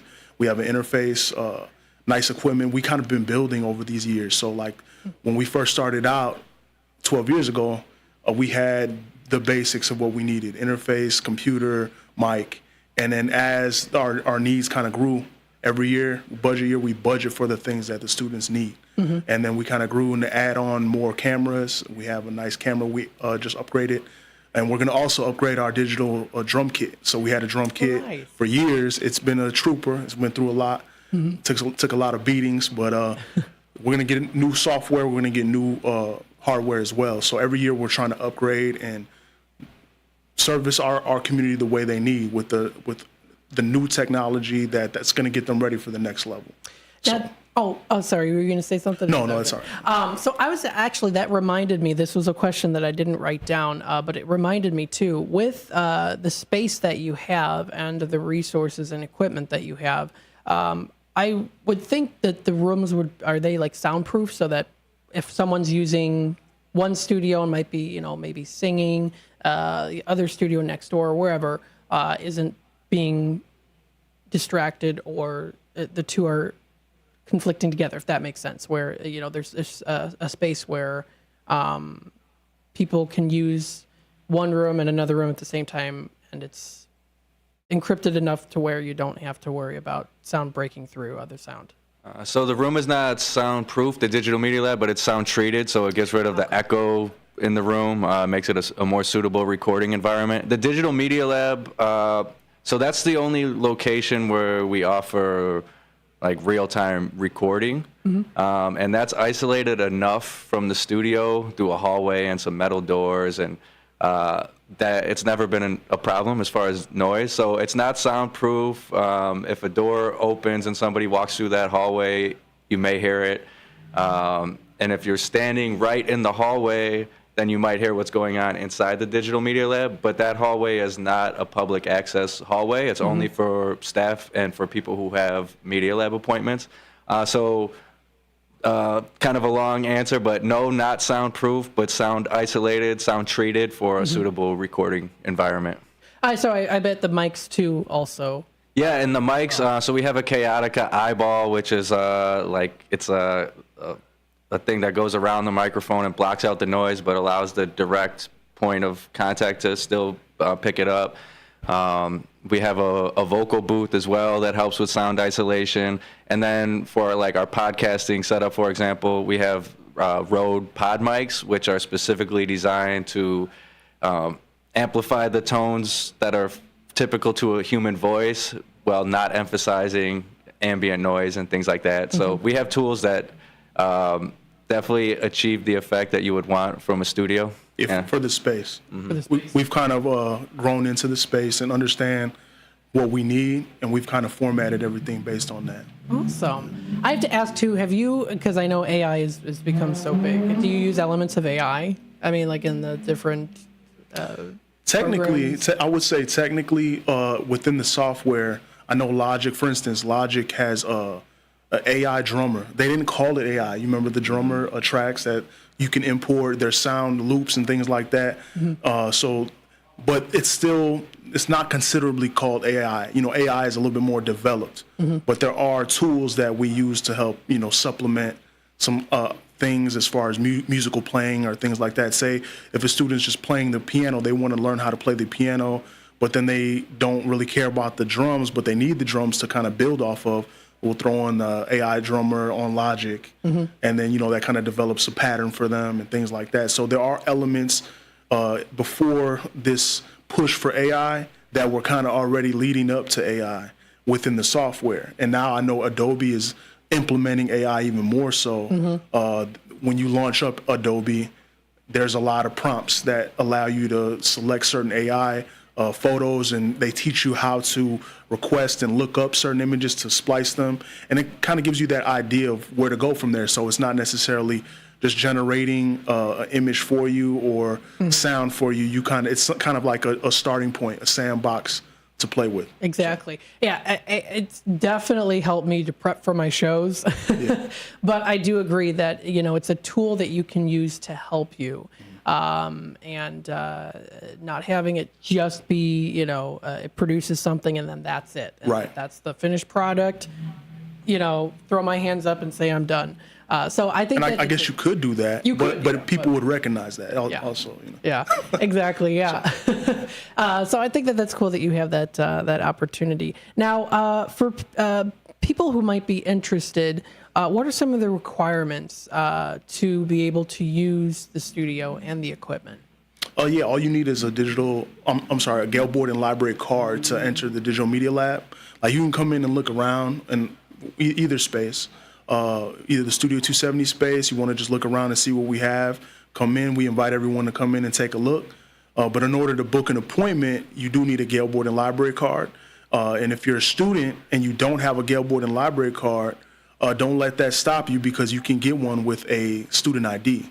So they made it very easy over the years. Now we've made some changes to the policy, and they're very forgiving. Don't worry about, I got fines from 10 years ago, like, oh, I got this Winnie the Pooh book that's overdue. Don't worry about that stuff.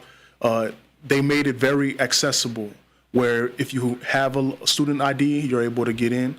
Get a library card downstairs at the main desk at Info Services, and then we'll get you through the process, because you have to fill out an agreement form before you have our Digital Media Lab appointment. Your first appointment, you need your Gale Board and Library card, and you also need to fill out an agreement form, which is the basis of just what to run through, what to expect, and responsibilities when you're within the space. So the forms, they can be found online. Can they also be found in person? Yeah. Okay. We have them on all the computers there, so we can just launch it up on the computer, and you can start filling them out right before your appointment. All right, very good. Okay, so you talk about appointments, so people can would they make an appointment first before filling out the form, so that it could go either or. So as long as that form is filled out before your first appointment, then it's okay, and we reset those forms.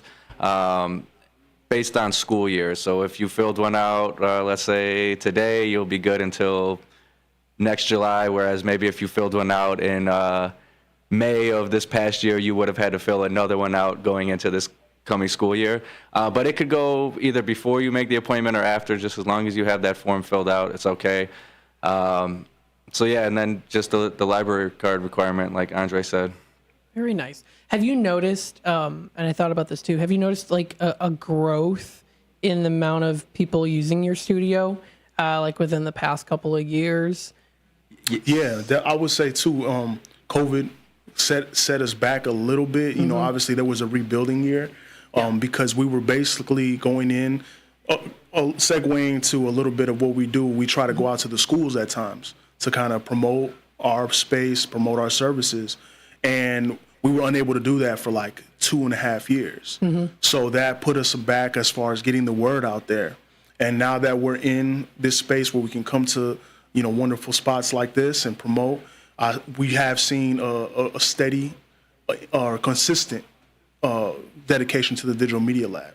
So yeah, we want to figure out what ways that we can help the community and service their needs and whatever they want, that we'll be able to provide for them within that space. So I would say the consistency in the Digital Media Lab has been there, you know. Very nice. Now, I know you just mentioned here too that you go out to schools as well, colleges. You also go out to high schools as well. Yes.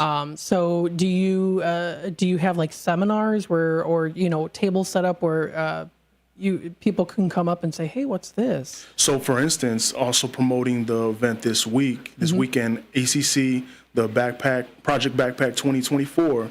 I'll be there this Saturday, and it's at Building J at ECC. Okay. It's going to be a large event where we're going to have a table, and we're going to be in junction with Hispanic Services. Me and Jessica will be there. So Jessica's from Hispanic Services. I'll have a table set up. I'll have some equipment set up. We'll have handouts. We'll have a few items to give away. And it should be fun because, you know, we want the students to come out.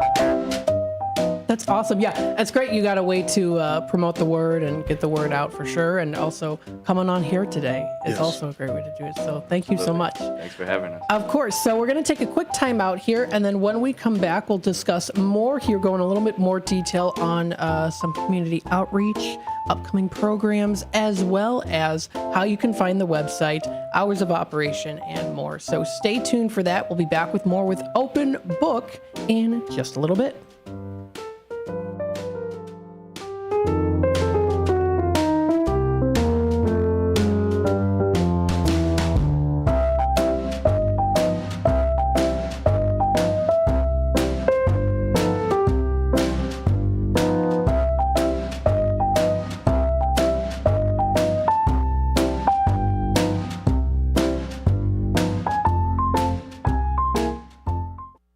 Visit the Milwaukee County Zoo this summer to enjoy so many species of fun.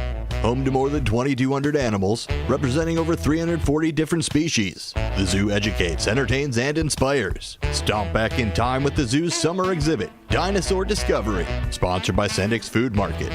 You'll be astounded by the gigantic and scientifically accurate animatronic displays. Touch, feel, and learn about the role of predators in the ecosystem. Running through October 5th. Visit MilwaukeeZoo.org.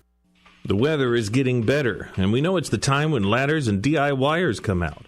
Before you start any new outdoor projects, ComEd wants you to know that electricity can jump from a power line to you and the tools you're using. So maintain a safe distance from any power lines. You can also call ComEd at 1-800-EDISON-1 to have those power lines de-energized the next time you do any type of work around them. Stay smart, stay safe, stay back. ComEd, powering lives. Hey there, this is Marky B from The First Shift, inviting you to join Brian Anderson for his new radio show, Kane County Speaks, every Thursday from 9 until 10 a.m. during the final hour of my morning show. It's an election year, and Brian will discuss important local issues and interview local candidates from the perspective of Kane County Speaks. The show will feature open phone lines for your thoughts, comments, and questions, and the chat room will be open at WRMN Radio on YouTube. Kane County Speaks is citizen-driven and focused on making Kane County a better place to live and work with goals of freedom, security, and prosperity for all. To learn more about their grassroots organization, you can check them out at KaneCountySpeaks.com. Let's discuss the issues of Kane County so that you can get involved and make a difference too. It's Kane County Speaks every Thursday morning with Brian Anderson from 9 until 10 a.m. during the first shift right here on WRMN, AM 1410, and at WRMN Radio on YouTube.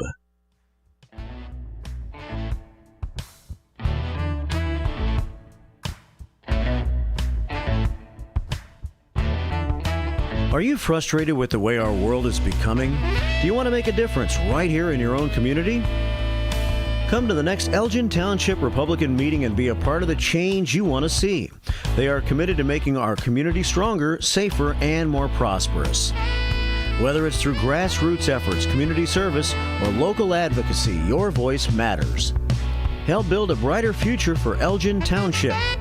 Get involved today. Visit elgingop.org and find out how you can help make a difference. Elgin Township Republicans, your community, your voice, your future. Meetings take place on the fourth Tuesday of every month at the Elgin Township Building, 729 South McLean Boulevard at 6:30 p.m. Hope to see you there. Let's build a better tomorrow together.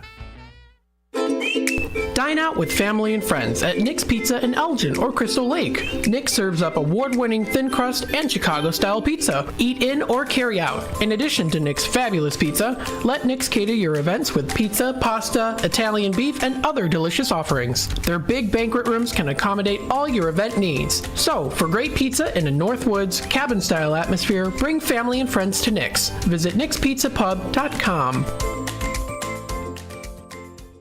Do you owe the IRS $10,000 or more in back taxes? Are you being audited or investigated? Has the IRS sent you a letter demanding payment? You may not owe what they claim. Make this free call to the tax doctor now. Let them negotiate with the IRS on your behalf. 800-234-0316. 800-234-0316.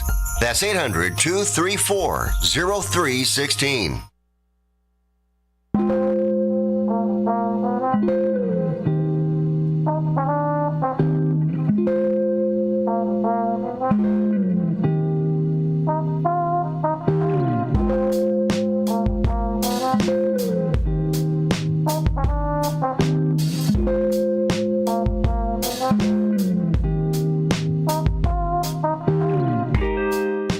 Welcome back, folks, to Open Book. We've got about 15 minutes left here. This is Open Book with Gale Borden Public Library, again, every Monday from 1 to 2 p.m.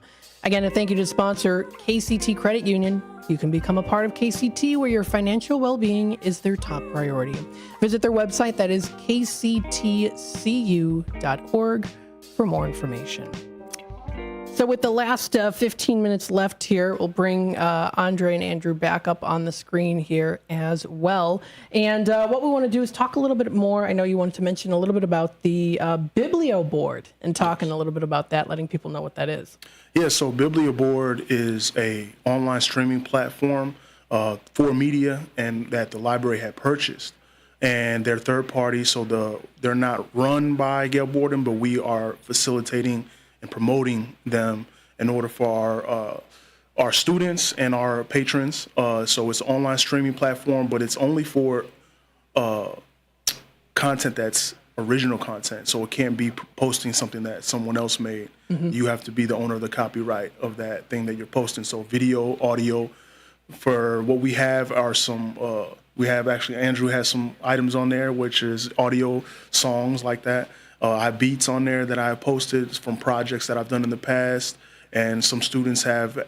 We want to promote it to students who are creating in this space. It's not like a mandatory that you submit, but we do want to promote it because it's a online catalog for the things that we create within the Digital Media Lab space. So it's fairly new, and there's also a space for authors as well, so that we have a few authors that are local that have submitted projects, whether it be audiobooks or poems, anything to that degree where it's media being posted that's original content. Mm-hmm. So we have that for our patrons, and we want to very much promote that.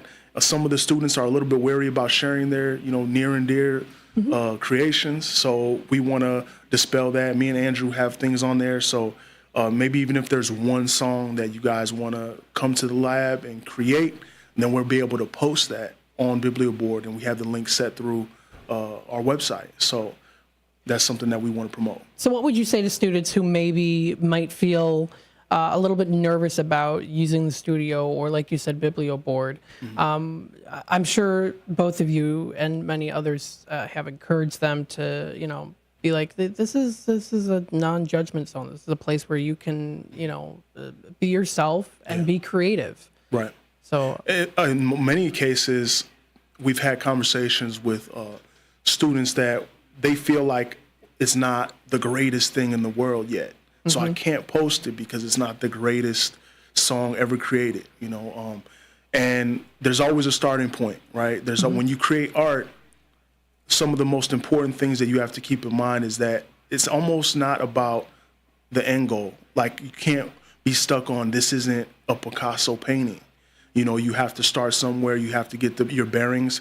You have to understand your style. You may have a particular style that you try this style. Oh, I'm not good at that. Maybe then you might fall upon a different style that now you're experimenting and trying those things, and then it's good enough to where you can show it to the world. Right. I think there's sometimes an unrealistic expectation that everything's supposed to be perfect if it's not exactly how you thought it was. Yeah, I can understand that feeling too, because I've been through that many times. I've done mixing before of different songs, and sometimes I'm I haven't posted on YouTube in a while, but I actually those of you folks, I don't think I've ever mentioned it before. I have a YouTube channel, and I've done mixes of different songs, and sometimes I look back and I'll be like, oh, I don't know, that doesn't sound the greatest, and could have tweaked this. Yeah, absolutely. But that's the whole learning process of it. You grow, and you want to learn as much as you can. So again, not kicking yourself too much is important. Yeah, and I would say if you are nervous about starting or self-conscious or whatever, I would give similar advice to what I give to my own daughter. You could be scared, nervous, and brave at the same time. They don't have to be singular emotions. We're complex beings, so you could come in. It's a judgment-free zone. And I'll also say, when I was in high school, my friends and I were paying $50 to $75 an hour for these type of resources, really just to try out our ideas and figure out how recording works and how things sound once you get them out of your mind and onto a recording. So definitely, if it's something you're at all interested in, the fact that you have this resource in your community is gold. You could do all that stuff, all the figuring out for free, and it could be a space where we've had people get on the radio with their songs, all types of YouTube videos and stuff that have gotten significant viewership. So if that's your goal, you could do that there. But also, if your goal is just I just want to see if I even like this, it's a perfect low-stakes environment. Low stakes, that's a good idea. Yeah, Andre and I are both, creatives ourselves, and we know what the process is. We've been doing this long enough to understand that, everything that somebody does or says may not be the best thing in the world, but that doesn't mean that they're not going to become an amazing creator or artist. So it's a space to just come in, like I said, low stakes, and figure it out.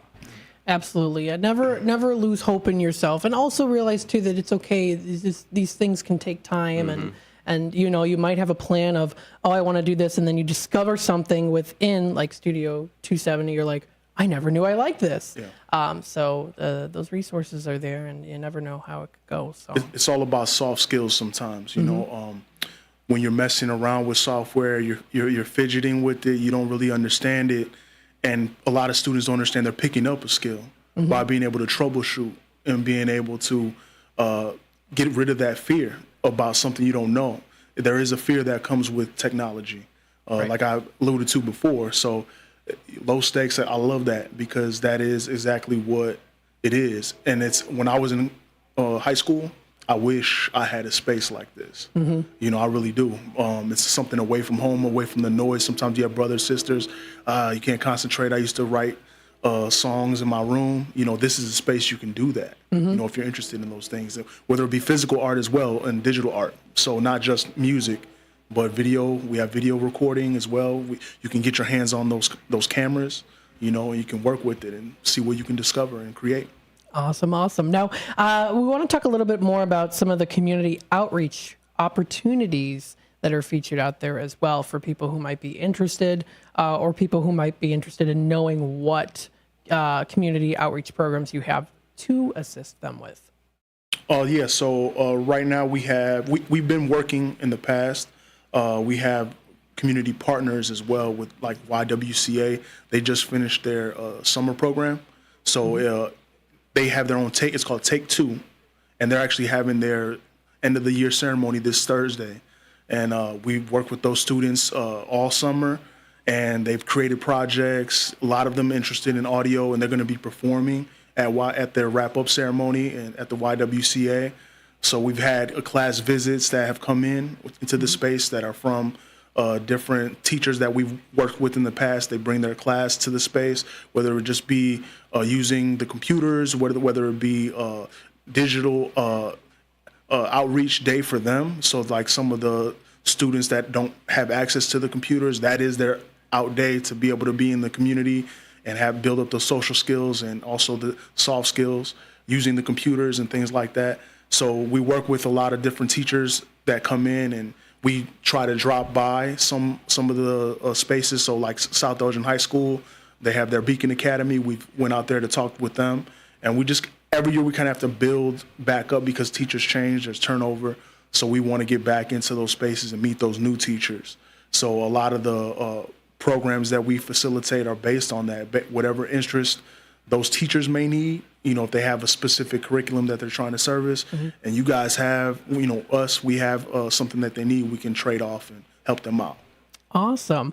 So I know that you did talk a little bit about some of the upcoming programs as well. Is there anything else out there too that people might want to know about? Yes, open mic night. August 7th, Wednesday, I believe it's that'd be a week from this coming Wednesday. So August 7th, we have our open mic night in Studio 270. So that's open to anyone high school age. So whether you just graduated 8th grade or just got out of 12th grade, anywhere within that window, we'd welcome you to come in, share your talent, whether you want to sing a song, just do some karaoke, tell some jokes.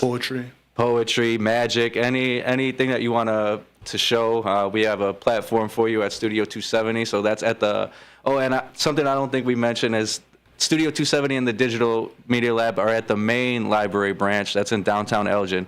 So again, that's August 7th at the main branch in Studio 270, open mic for all high school students. Awesome. Very cool. Yeah, that's definitely a cool event people can go to, boost their confidence, just be themselves. So that is awesome. Is there anything else you would like to let people know? We've got about 3 minutes left here that you wanted to add to let people know about when it comes to, well, of course, like the hours of operation and how to also reach out to you as well. Yes, hours of operation. I'm glad you reminded me about that. So we're wrapping up summer, and usually during the summer we open at 12 p.m. But now that school's going to be starting, I believe on the 13th, August 13th, is when U46 comes back to school. And on that day, we're going to adjust our hours to 3 p.m. So we're a little bit later now because school's starting. We wait till those students get out of school. So we're going to be adjusting our hours as well as, so once we change our hours, that kind of shifts a little bit of the availability in the morning for the adults. So now adults have a little bit more time to come and book, before work or something, or to fit their schedule. So that's one important thing that's going to be happening. I think we covered a lot of the open mic, and then we also, I want to say, our various programs that shift, they change from time to time. Sometimes we have audio recording programs. Within the next few weeks, there's nothing besides the open mic, but in the future, we'll have audio programs, video programs. Sometimes we do movie trailer editing. So like we'll grab movies from downstairs and then we'll throw in the movie, rip it, because it's not going to be used or spread around anywhere. It's just on for the sake of learning, for educational purposes. So we'll take a movie and then we'll learn how to edit it and turn it into a trailer. So sometimes that's very fun because we get to mess with the music. You can create music for it, and then you can take scenes from your favorite movie. Yeah, absolutely. Do you guys still use iMovie? We have iMovie. Yeah, that brings back memories. I still like using GarageBand. Yes. We have those. So yeah, we have iMovie and GarageBand, and then we also have the kind of step-up programs, which would be Logic for the audio side, Logic Pro, and Final Cut Pro for the video side. So we have all of those. Yeah, and those ones are, I mean, like you said, they're a step up. They have lots of cool features that people can just play with and have fun. Yeah. And now with Canva. Canva is another third party, which I really like Canva because it's user-friendly for people. It's like an introductory program for people who haven't used Adobe, right? It kind of is to the point, and you can add implements, create different things in Canva, and then move them to those other programs that we have, and you can help build and create your goal, your vision. Awesome. Well, thank you so much for joining us today. This has been such a pleasure talking with both of you. I know that there are people out there that are going to be like, wow, I can't believe I've never heard of Studio 270 and the Digital Media Lab. So, folks, I encourage you, go on out to the Gail Borden Public Library. This is at the main Elgin branch is where it's located here. So, again, if you want to visit their website, it is gailborden.info/Digital Media Lab. That's where you can find it. There's also, again, information on Studio 270, as well as the Digital Media Lab, as well as here, too, also the Studio Volunteer Corps as well, too. So thank you both for joining us today, and look forward to maybe even working with you sometime in the future as well. Yes, that'd be great. Awesome. All right, folks, this does wrap it up here for the open book. Again, this is every Monday from 1 to 2 p.m. And stay tuned if you want to listen to our next program. We'll be back with more in just a little bit, but this does wrap it up for Open Book.